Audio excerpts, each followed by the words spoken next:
वो जैसे कहते हैं जो है सो है, तो हम भी कहते हैं जो गलत है वो गलत है, और उस गलत को हम स्वीकार नहीं कर सकते।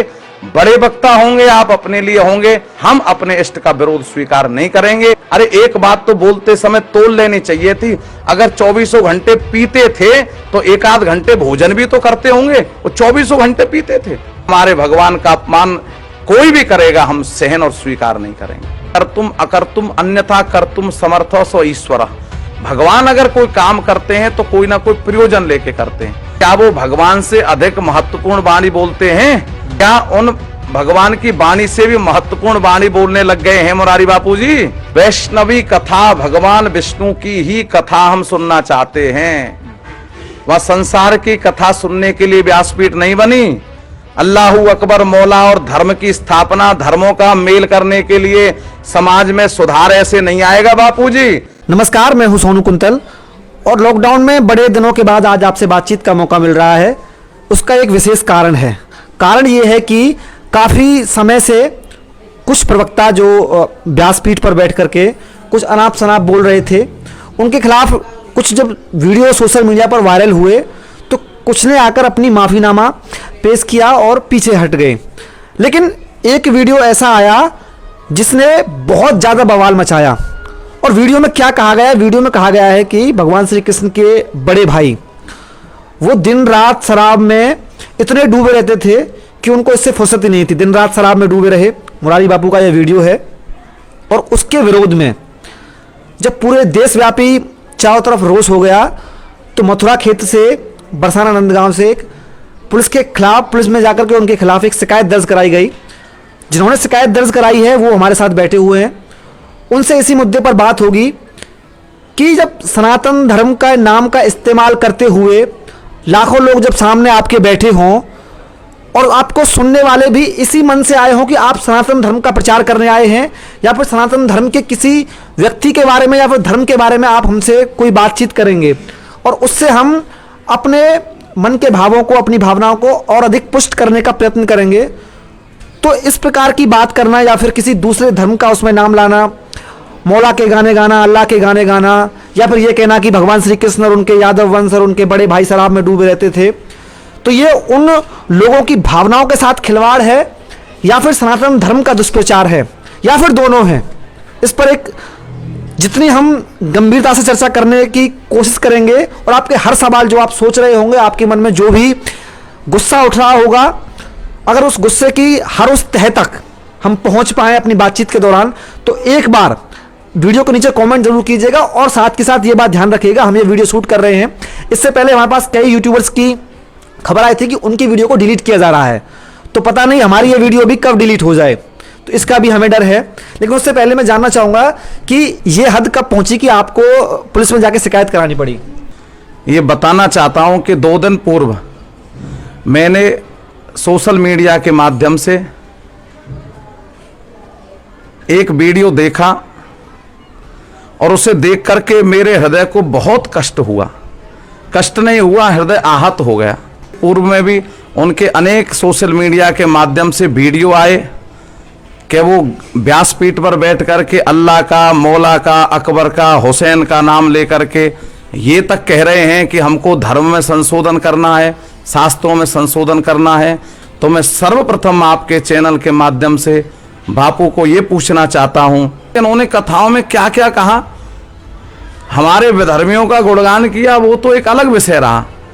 उस विषय के अलावा अगर ये सर्वधर्म की बात करते हैं आज के वक्ता, पहले मैं इस बिंदु को लेना चाहता हूं, तो सर्वधर्म की बात ये करते हैं तो क्या दूसरे धर्मों से भी इनकी कोई बात का कहीं इनको कोई उत्तर ऐसा मिला कि वो लोग भी इनका समर्थन करते हैं? और सनातन की जो गद्दी है उससे दूसरे धर्म का नाम लेना ही कितना सही है? बिल्कुल अमर्यादित है। भागवत महापुराण के महात्म्य में वर्णन आता है, अनेक धर्म विभ्रांता स्त्रैणा पाखंडवादिनः। अनेक धर्मों को मानने वाला हो, स्त्रैण हो, पाखंडी हो, यदि वो कितना भी बड़ा विद्वान हो, उसको पीठ पर बैठने का अधिकार नहीं है।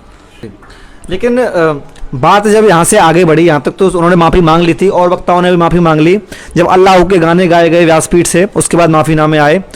बात तब हुई जब योगेश्वर भगवान श्री कृष्ण के बारे में बातें शुरू हुई और मैं एग्जैक्ट लाइन कोट करना चाहता हूं जो मुरारी बापू ने व्यासपीठ से कही। उन्होंने कहा कि भगवान श्री कृष्ण के बारे में कि एक आदमी जो यहां पर आया और कह रहा है कि मैं पूरे विश्व में धर्म की स्थापना के लिए आया हूं, धर्म संस्थापनार्थ आया, उन्होंने वाक्य यूज किया और कहा कि एक आदमी आता है वो पूरे विश्व में बात करता है कि मैं धर्म की स्थापना कर दूंगा और अपने ही द्वारका में धर्म की स्थापना नहीं कर पाया, उसके बड़े भाई दिन रात मदिरा में लिप्त रहते हैं।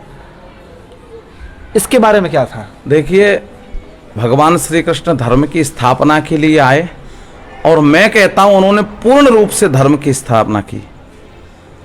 क्यों? मेरे पास उत्तर है और शास्त्र सम्मत बात है। द्वारका में सुधर्मा नाम की सभा स्थापित हुई थी, जिसका नाम ही है सुधर्मा, सुंदर धर्म के निर्णय जिस सभा में लिए जाते हों। और जहां सुधर्मा सभा हो वहां अधर्म हो नहीं सकता। बापू ने एक बात और उसमें कही थी कि द्वारका में अधर्म के समस्त लक्षण थे। तो जहां सुधर्मा सभा थी, स्वयं भगवान श्री कृष्ण विद्यमान थे, वहां अधर्म आ कैसे सकता है? मैं एक बात और बता देना चाहता हूं, जो परिप्रेक्ष्य है वो ये है कि जब महाभारत के युद्ध में गांधारी के 100 पुत्र नष्ट हो गए तो गांधारी ने भगवान श्री कृष्ण को शाप दिया था कि जैसे आपस में युद्ध करके मेरे पुत्र नष्ट हो गए हैं, मैं शाप देती हूं, ऐसे तुम्हारे वंश में भी कोई जीवित नहीं बचेगा, आपस में युद्ध करके समाप्त हो जाएंगे।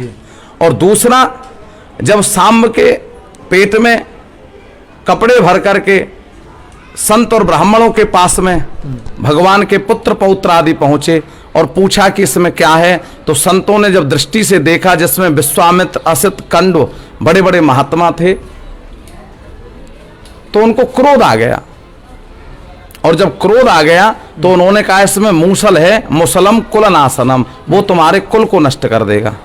तो भगवान श्री कृष्ण ने जब विचार किया कि मैं धर्म की रक्षा के लिए आया हूं, नमो ब्रह्मण्य देवाय, मैं ब्रह्मण्य देव बनकर के आया हूं, गौ ब्राह्मण हिताय च, गौ और ब्राह्मण की रक्षा के लिए आया हूं, और अगर मेरा ही वंश बच जाएगा तो ब्राह्मणों की वाणी निरर्थक हो जाएगी। इसलिए ब्राह्मणों की वाणी को सत्य करने के लिए ही भगवान श्री कृष्ण ने उस समय उन वस्तुओं को नहीं रोका। और प्रभास क्षेत्र में जब यदुवंशी पहुंचे तो ब्राह्मणों के शाप के कारण और गांधारी के शाप के कारण वो वारुणी का पान करके, और जो मूसल से घास उत्पन्न हुई थी वो इतनी कटीली थी कि एक दूसरे में मारने लगे और मूसल के समान वो प्रहार करके नष्ट होने लगे। तो ये भगवान के वंश का शापित संहार का उपक्रम था। वो ऐसा नहीं था कि द्वारका में बैठ करके बलराम जी 24 घंटे शराब पीते थे। बलराम जी ब्रज के राजा हैं, ब्रजराज उनको कहते हैं। और भले ही बापू कुछ कहें या बड़े वक्ता कुछ कहें, मैं एक बात आपको और भी बता देना चाहता हूं कि जनमत और धनमत उनके साथ आज बहुत है, लेकिन हमारे पास धर्म है और भगवान की सत्ता है। व्यक्तिगत हमारा किसी से विरोध नहीं है, लेकिन जब तक हमारे भगवान का अपमान कोई भी करेगा हम सहन और स्वीकार नहीं करेंगे। जी, वो कह रहे हैं कि बलराम जी दिन रात नशे में रहते थे, शराब के में।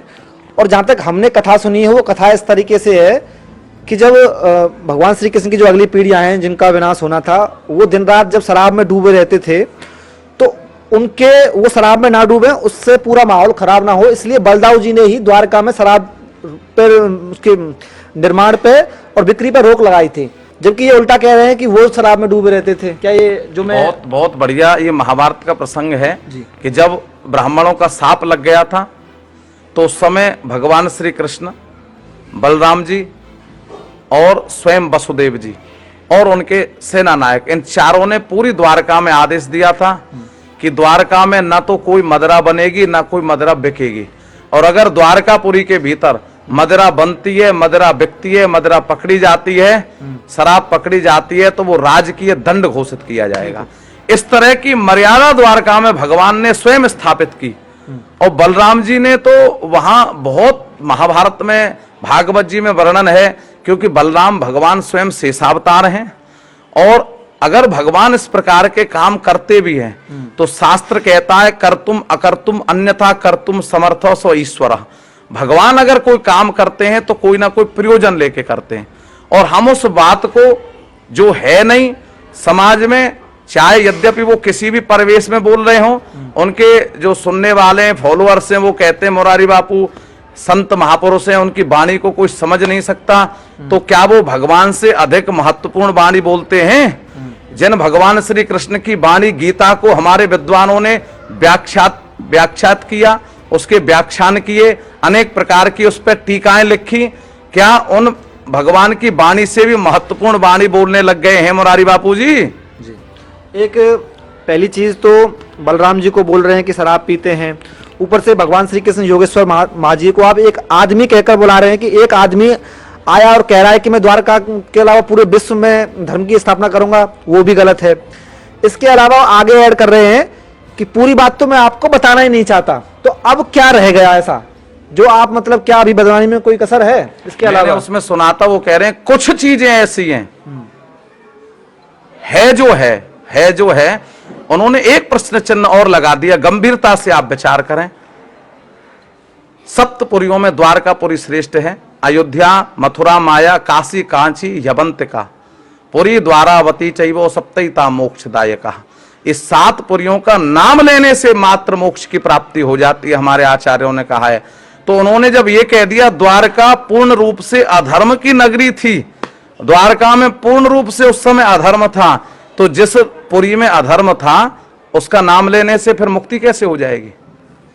इन दोनों का मेल ही नहीं मिलता है। शास्त्र के ऊपर प्रश्न चिन्ह है। द्वारकापुरी जब अधर्ममयी हो गई थी और भगवान के रहते अधर्ममयी हो गई थी, तो क्या भगवान के जाने के बाद धर्ममयी हो जाएगी? वो जैसे कहते हैं जो है सो है, तो हम भी कहते हैं जो गलत है वो गलत है, और उस गलत को हम स्वीकार नहीं कर सकते। बड़े वक्ता होंगे आप अपने लिए होंगे, हम अपने इष्ट का विरोध स्वीकार नहीं करेंगे। इस प्रकार हमारे धर्म पर, हमारे इष्ट पर कोई भी मनमुखी प्रश्न चिन्ह नहीं कर सकता। शास्त्र सम्मत कोई बात है उसको हम स्वीकार करेंगे, क्योंकि शास्त्र मर्यादा को बताता है। जी, मैं एक बात यहां पर ऐड करना चाहूंगा। आप अपने विचारों की अभिव्यक्ति का इस्तेमाल करते हुए कोई भी मुरारी बापू या फिर और कोई वक्ता या फिर साधारण आदमी भी कृपा करके ऐसी कोई भी बात ना बोलें जिससे हमारी धार्मिक भावनाओं को आहत हो। और जो भी प्रवक्ता हैं, धार्मिक वक्ता हैं, प्रवचन करते हैं, वो कम से कम उस व्यासपीठ से ऐसा ना बोलें जिसको हमारे धर्म में भगवान की संज्ञा दी जाती है। जैसे हम भगवान के सामने ढोक लगाते हैं, उनके चरण स्पर्श करते हैं, अपने हम दंडवत हो जाते हैं, उसी प्रकार से उसकी परिक्रमा लगाते हैं, उसके सामने नतमस्तक होते हैं, उस गद्दी को छूते हैं, सर नवाते हैं उसके सामने। कम से कम उस गद्दी से ऐसा दुष्प्रचार ना हो हमारे ईश्वर के प्रति। कम से कम वहां से अल्लाह के नारे ना लगवाए जाएं। आप सनातन का नाम लेकर के वहां पर बैठे हैं, अगर आप सनातन का प्रचार नहीं कर सकते तो कम से कम उसका खिलाफत तो ना करें। मैं एक बात और कहूंगा, बार बार आप सबने सुनी होगी, पूरे विश्व के लोग सुनते मुरारी बापू को। बापू हर बात में एक बात और कहते, मेरी व्यासपीठ। मेरी व्यासपीठ शब्द क्या है ये मेरी समझ में नहीं आता। व्यासपीठ भगवान वेद व्यास जी की है, किसी व्यक्ति विशेष की नहीं है। उस पीठ पर बैठने वाले व्यक्ति की संज्ञा व्यास हो जाती है। उस पीठ पर बैठने वाला व्यक्ति पूजनीय हो जाता है। उस पीठ पर बैठने वाला व्यक्ति संसार के, जब भगवान सुखदेव उस पीठ पर बैठे, उन्होंने देवताओं को कथा का रसपान नहीं कराया। वो इतनी शुद्ध और पवित्र पीठ है। और मैं भागवत जी की अगर व्यासपीठ का वर्णन आता है, मैं नहीं समझता वो मेरी व्यासपीठ कहने वाले व्यक्ति व्यासपीठ की मर्यादा रखेंगे, क्योंकि व्यासपीठ किसी व्यक्ति विशेष की नहीं है। व्यासपीठ भगवान वेद व्यास जी की है। वैष्णवी क्रियते कथम, वैष्णवी कथा भगवान विष्णु की ही कथा हम सुनना चाहते हैं। वह संसार की कथा सुनने के लिए व्यासपीठ नहीं बनी। अल्लाहू अकबर मौला और धर्म की स्थापना, धर्मों का मेल करने के लिए समाज में सुधार ऐसे नहीं आएगा बापूजी। समाज में सुधार लाना है तो व्यासपीठ से अलग हट करके समस्त धर्मों का आवाहन करो, समस्त धर्मों को बुलाओ, समस्त धर्माचार्यों को बुलाओ। और मैं एक बात और कहना चाहता हूं, अगर हमारे चारों जगत गुरु, चारों शंकराचार्य, भारतवर्ष के समस्त धर्माचार्य, भारतवर्ष के जितने विद्वान, व्यासपीठ पर बैठने के विधिवत अधिकारी, सब लोग नहीं, आजकल सब बैठ रहे हैं, विधिवत अधिकारी, गुरु से पढ़े हुए विद्वान पंडित, विद्वान आचार्य, विद्वान ब्राह्मण, सब मिलकर के अगर ये कह दें कि मुरारी बापू जो बोल रहे हैं कि हमको व्यासपीठ पर बैठ कर के भी अल्लाह अकबर हुसैन कहना चाहिए, व्यासपीठ पर बैठ कर के हम मनमुखी प्रवचन करना चाहिए, तो मैं स्वयं क्षमा मांग लूंगा। अरे एक बात तो बोलते समय तोल लेनी चाहिए थी। अगर 24 घंटे पीते थे तो एक आध घंटे भोजन भी तो करते होंगे। वो 24 घंटे पीते थे। 24 के 24 घंटे तो कोई पानी नहीं पी सकता, 24 के 24 घंटे तो कोई भोजन नहीं कर सकता, वो शराब पीते रहते थे। कम से कम शब्द को इतनी बड़ी पीठ पर बैठ करके मर्यादित होकर के बोलना चाहिए। हमको तो भावना नहीं, समस्त लोगों को इस चीज से ठेस पहुंची है, और जिस जिसने हमको फोन पर वार्ता की है सबने ये कहा है महाराज जी ये वक्तव्य बिल्कुल गलत है। मैं सभी अपने व्यूअर्स से अपील करना चाहता हूं, अगर आपको तनिक भी ये लगता है कि हम सही के लिए आवाज उठा रहे हैं, तो उससे पहले कि धनबल और भीड़ बल के मद में चूर लोग हमारे इस वीडियो को यूट्यूब से डिलीट कराएं, उससे पहले आप सोशल मीडिया के हर प्लेटफॉर्म पर, व्हाट्सएप, फेसबुक, इंस्टाग्राम, ट्विटर, हर जगह जहां आप कर सकते हैं, इस वीडियो को लोगों तक पहुंचाएं, ताकि वो जो लोग उन चीजों को जिनको हमारे सामने नहीं आना चाहिए, जो कि हमें और हमारे सनातन को बर्बाद कर रही हैं, उनके खंडन के लिए हमारे इस वीडियो को उन लोगों तक भी पहुंचाएं, ताकि उन जिन लोगों के कानों में वो चीजें गई हैं कम से कम सही चीजें पहुंचें। लेकिन उससे पहले वीडियो डिलीट हो जाए, आपका फर्ज बनता है कि आप इन चीजों को जल्दी से जल्दी शेयर करें। इसी सीरीज में हम और भी वीडियोस आपके सामने लेकर आते रहेंगे। धन्यवाद। मैं अंतिम पंक्ति में एक शब्द और कहना चाहता हूं समस्त सनातन धर्म प्रेमियों से। भगवान श्री कृष्ण, बलराम, राम और लक्ष्मण, भरत, शत्रुघ्न, हनुमान, समस्त अपने सनातनियों से, जिनका जो भी इष्ट हो, कि जागो, उठो, समझो, सत्य को समझो, व्यक्ति के चरित्र को मत पकड़ो, भगवान को पकड़ो। क्योंकि भगवान ही जब पौंड्रक 4 भुजा धारण करके मद में चूर होकर के स्वयं वासुदेव बन रहा था, तो भगवान ने उस पौंड्रक को समाप्त कर दिया। इसलिए जब तक भक्त बने रहोगे, जब तक शरणागत रहोगे, भगवान की कृपा होगी, और जिस दिन भगवान बनना चाहोगे तो भगवान कहीं ना कहीं से तो व्यवस्था करेंगे। क्योंकि भगवान स्वयं नहीं आते, वो किसी ना किसी पात्र को चुनते हैं। जैसे महाभारत का युद्ध सुदर्शन ने जीता, लेकिन दिखाने के लिए उन्होंने अर्जुन का गांडीव सहारा लिया। अर्जुन से कहा, अर्जुन युद्ध लड़ो, जीतूंगा मैं, मारूंगा मैं, धर्म की रक्षा करूंगा मैं, लेकिन तुम्हें उठ करके आगे बढ़ना है। मैं सभी सनातनियों से आपके चैनलों के माध्यम से ये संदेश देना चाहता हूं कि अब भी जाग जाओ, क्योंकि धर्म की रक्षा नहीं कर पाए, इष्ट की रक्षा नहीं कर पाए, तो मानव जन्म लेना व्यर्थ हो जाएगा। इसलिए मानव देह प्राप्त किया है, तो हम मानव की ओर न जाएं, उस मानव देह को देने वाले, उस